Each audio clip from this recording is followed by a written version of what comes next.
d'entreprise, mes galères, mes emmerdes, ça peut arriver à plus d'un et nous avons un certain nombre d'interlocuteurs qui vont nous en parler, les solutions et qu'est-ce que l'on peut faire, retour d'expérience, c'est ce qui s'est passé durant Decilia et durant une conférence. Perrine Bois, à Réseau Entreprendre Savoir, on connaît toutes ces galères et toutes ces joies aussi parce qu'il y a un peu des deux, sinon on ne tiendrait pas. Qu'est-ce qu'il en dégage de la conférence que vous avez organisée sur Decilia ?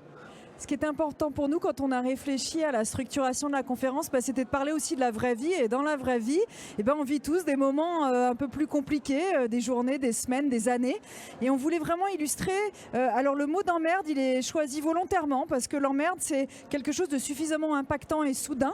Et donc on a eu la chance d'avoir 3 témoignages d'entrepreneurs qui ont vécu des emmerdes importantes, qui nous ont expliqué comment ils ont passé le cap.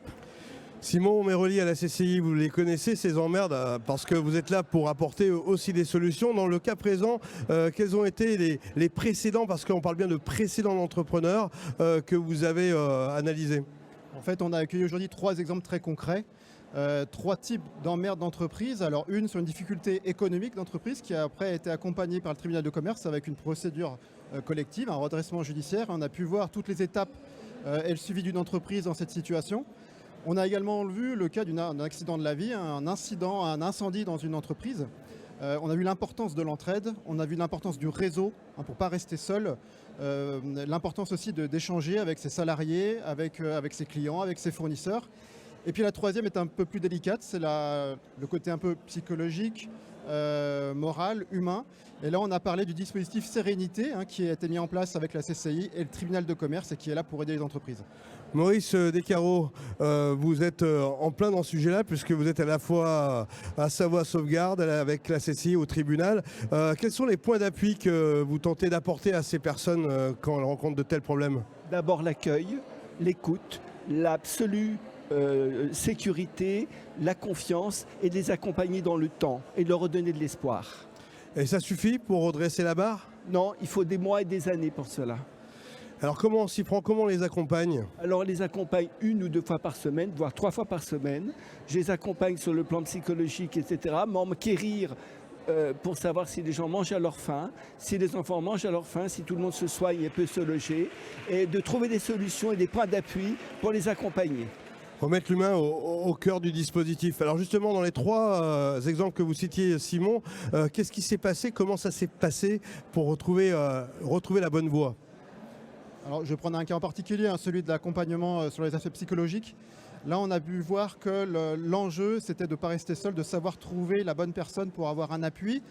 On a vu qu'il faut aussi savoir convaincre. Le chef d'entreprise n'appelle pas facilement à l'aide. Il a fallu plusieurs fois pour pouvoir vraiment prendre conscience de la difficulté de ne pas rester seul et d'appeler. On a vu aussi l'importance de la réactivité. Maurice Descarreaux le citait. Il est important d'intervenir très rapidement sur ce genre de difficultés pour pouvoir trouver les bonnes solutions, ne pas attendre trop longtemps. Perrine Bois, là, on parlait d'entreprises qui ont vécu un précédent après quelques années d'existence et d'entrepreneuriat, mais vous connaissez aussi ça avec les jeunes entrepreneurs à Réseau Entreprendre. Là, vous avez bien sûr des solutions pour les accompagner. Il y a aussi des cas précédents dès qu'on démarre la boîte où il y a des difficultés, un truc auquel on ne s'attendait pas, j'imagine. Oh oui, il y en a plein. Il y en a plein parce qu'il y a plein de sujets potentiels. Ça peut être de l'arnaque, de l'escroquerie, ça peut être une réglementation qui tombe et qui fait que tout le modèle économique que j'avais imaginé, il n'est plus possible.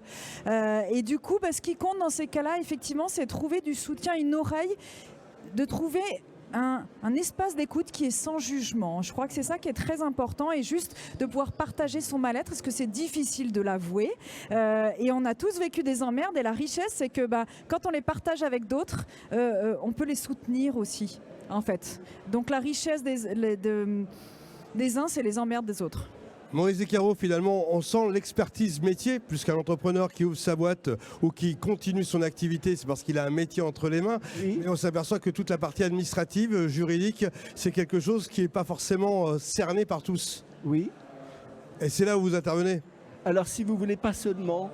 Moi, si vous voulez, vraiment, mon travail, c'est de redonner de l'espoir. Éventuellement, quand j'ai un doute ou quand la personne a besoin d'avoir des conseils, je vais m'enquérir de trouver les bonnes personnes pour qu'on lui donne le conseil, qu'elle soit juridique, qu'elle soit juridique auprès d'un avocat, auprès d'un magistrat ou éventuellement auprès de la CCI si j'ai besoin.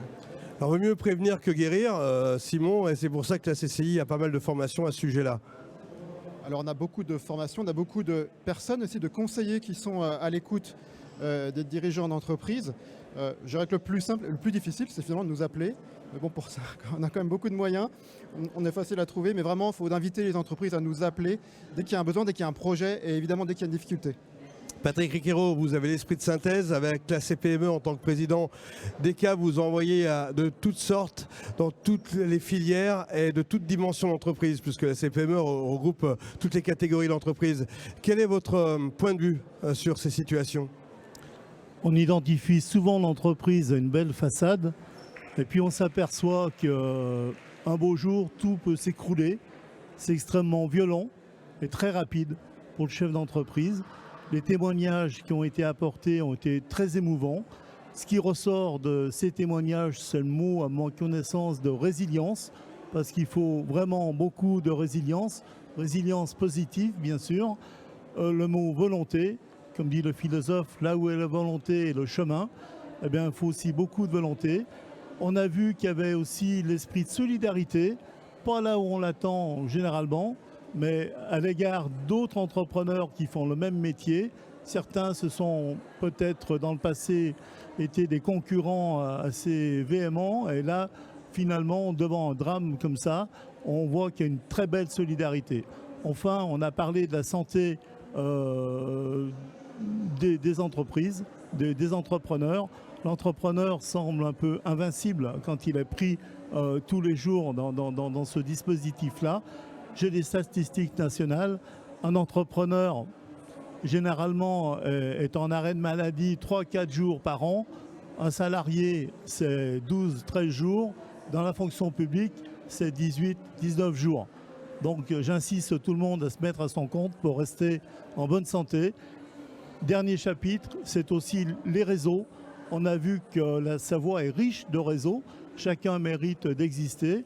Et comme au sein de la CPME, notre priorité, c'est déjà de rompre l'isolement du chef d'entreprise.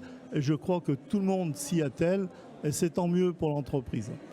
Alors finalement, face à ces précédents dont je parlais tout à l'heure, on a une gymnastique intellectuelle à avoir en tant que chef d'entreprise. Et on se révèle parfois parce que c'est les échecs qui font avancer ou ces situations. Comme disait Nietzsche, tout ce qui tue pas rend plus fort.